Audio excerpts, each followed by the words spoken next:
President Uhuru Kenyatta nionanitie kwa kuiganira ni ugai no heani wa njanjo ya COVID-19 makiria kuri mabũrũri maria mathĩni, riu akiorota mabũrũri maria matongu ni wiyendi. Akiaria thutha wa gũtiriha icera riake bũrũri-inĩ wa Ngeretha, Uhuru oigĩte mabũrũri ta Kenya mena kĩgĩna gĩa kũgũra njanjo ici no matingĩhota nĩ mĩhĩngĩre igĩtwo nĩ mabũrũri maria maracithondeka. This is a battle we actually have with the entire developing world, where we know there are some countries that have vaccinated well over 40-50% of their adult population, are now vaccinating even teenagers, and on top of that have surpluses, 40-50 million doses, but are still not ready to share that with the rest of the world.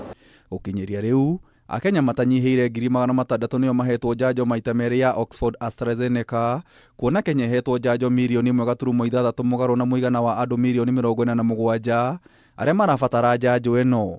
And this is not just Kenya, it is basically the entire developing world.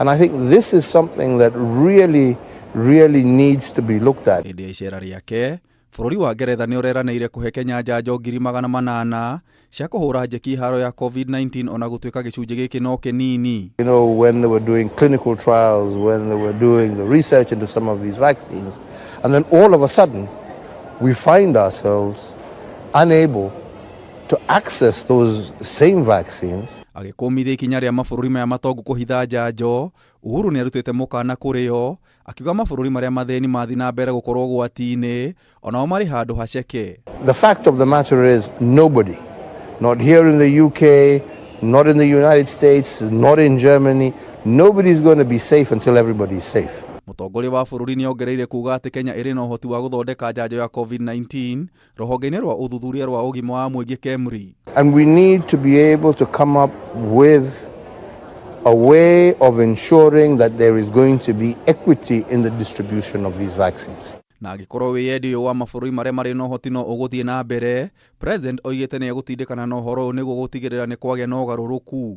That is the height, like I said, of a nationalism that really has to be dealt with. And this is something we are fighting, and we're going to fight day and night until we ensure that there is equity. Mweri mũhĩtũku, Uhuru nĩ anĩrĩire mũbango wa kũhe njanjo Akenya milioni 10 gũkinyĩria Dithemba ya mwaka ũkĩte, na Kenya milioni 26 gũkinyĩria mwaka wa 2022. Ngĩribotera Kameme TV, Njĩta Gĩtaũ wa Wanjikũ.